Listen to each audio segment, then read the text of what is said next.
আসসালামু আলাইকুম।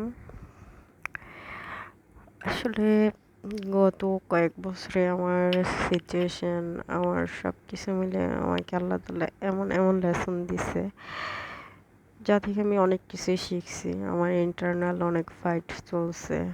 অনেক কিছুই আমি অনুভব করছি। আপন মানুষদেরকে পর হইতে দেখছি, পরকে আপন হইতে দেখছি। অনেক কিছুই। কিন্তু কিছুদিন আগে, কয়েক মাস আগে আমি হয়তো খুব ফেড আপ হয়ে একটা স্ট্যাটাস দিয়েছিলাম, বা আমি কাউকে সচরাচর কখনো আঘাত দিয়ে কথা বলি না, হিট করে কথা বলি না, মানুষকে কষ্ট দিতে চাই না। কিন্তু কখনো কখনো সিচুয়েশন এমন হয়ে যায়, মানে এতটাই, মানে আমি রেগে গেলে নিজেকে কন্ট্রোল করতে পারি না। তো ওই দিন যে কোনো একটা বিষয় নিয়ে আমি অনেক বেশি রেগে গেছিলাম। তো বলছিলাম, আমার এক কাজিন সিস্টারের উদ্দেশ্যে কিছু কথা বলছিলাম, বা আমার হাজবেন্ড নিয়ে কিছু কথা বলছিল, সেগুলো নিয়ে মানে আমি একটু প্রতিবাদ করছিলাম। তো একটা কথা এটাই বলতে চাই যে, যা ঘটে তা নাকি ভালোর জন্যই ঘটে। তো বিষয়টা ছিল যে, ও মোটামুটি আমাকে অনেকটাই জেলাস করে।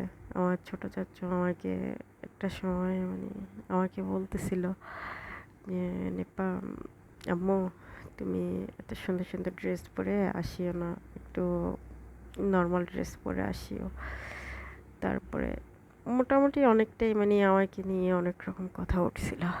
তো চাচ্চুর কথা মতো আমি এখনও মানে ওখানে গেলে এরপর থেকে আমি একটু নর্মাল ড্রেস পরে যাই। আমি কোনো সাজুগুজু করি না, কোনো কিছু করি না মোটামুটি। কারণ আমার বোনটার হয়তো মনে আঘাত লাগে।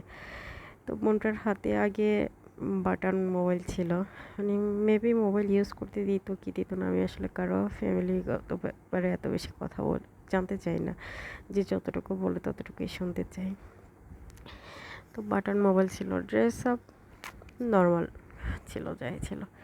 বাট ওই যে আমি একটা ধাক্কা দেওয়ার মতো কথা বলছিলাম, মানে কিছু কথা আমি জিদে বা রাগে বলে ফেলছিলাম। কিছু কথা আমার কানে আসছিল, যেগুলো আমার ভালো লাগেনি, ওইটা প্রতিবাদ স্বরূপ বলে ফেলছিলাম।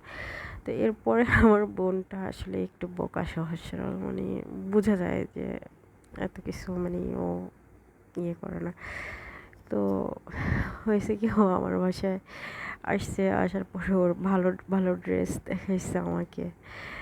ঠিক আছে, ভালো ড্রেস পরছে, দেখাইছে। তারপরে মেবি ওইটা ওর হাজব্যান্ডের ফোন ছিল, বা ওর হাজব্যান্ড ওকে কিনে দিচ্ছে, সেকেন্ড হ্যান্ড হবে বা হতে পারে নিউ আইফোন কিনে দিছে। যাই হোক, কিনে টেনে দেওয়ার পরে মানে মোটামুটি সে আমাকে বারবার মানে ইনডিরেক্টলি শো করে। তো এটা বনে বনে একটা জেলাসি, বনে বনে একটা যে বিষয় থাকে না, ওরকম আর কি। তো আমাকে দেখিস, আমি আলহামদুলিল্লাহ আমি কখনই কারো কোনো কিছু দেখে জেলাস হই না। কিন্তু আজকেও একটা পারিবারিক ইনভাইট ছিল, কাজিন ব্রাদারের বার্থডে ছিল, তো ওখানে গেলাম। তো ওখানে যাওয়ার সময় আমি একদমই সাজুগুজু করে নেই, কিছু কিছু তেমন কোনো কিছুই নেই। শুধুমাত্র আমার ভাই যে ড্রেসটা দিচ্ছে ওইটা পরছি, আর একটু লিপস্টিক লাগাই চলে গেছে। আমি ঠিকমতো ক্রিমও লাগাইনি, ঠিকমতো মাথাও আঁচড়াইনি, বাস বোরখাটা পরে দ্রুত চলে গেছি। তো এখানেও আমার বোনটা আসছে। তো ও হঠাৎ আমার ড্রেস দেখে আমাকে বলতেছে আমি ওর মধ্যে একটা ড্রেস নিছি। তো বিষয়টা আমি একবার শুনছি, দুইবার শুনছি, ও বারবার বলতেছে। তো এগুলো নিয়ে আমি মাইন্ড করি না, ও বলতেছে, ও দেখাচ্ছে, আমি মাইন্ড করি না। তবে আমার একটা জিনিস ভালো লাগছে, সেটা হচ্ছে যে আমার ও ওর আমার প্রতি জেলাস থাকতে পারে, বাট আমার ওর প্রতি একটু জেলাস নেই। তবে আমার এই কথাবার্তার উছিলায় যে ওর হাজব্যান্ড ওকে ভালো মোবাইল দিচ্ছে, ভালো ড্রেস আপ দিচ্ছে, এতেই আমি খুশি। কারণ হাজার হোক আমরা কাজিন, আমরা বোন, সবাই তো আর একরকম না। হয়তো আমার বোনটার মধ্যে একটু জেলাসি থাকতে পারে, বা একটু অন্যরকম অন্য কিছু থাকতে পারে, বা একটু যে বেশি শো অফ থাকতে পারে। বাট আমি এত কিছু শো অফ করি না, আমি আমার মতো চলি। আলহামদুলিল্লাহ, আমার মধ্যে কখনো কারো কোনো কিছু নিয়ে জেলাস থাকে না। আমার থেকে বেশি থাকলেও আমি তার প্রতি জেলাস হই না, আর আমার থেকে কম থাকলেও আমি তাকে কখনো শো অফ করাই না যে আমার কি আছে না আছে। আল্লাহ আমাকে যতটুকু দিচ্ছে তাতে আমি স্যাটিসফাইড, আলহামদুলিল্লাহ।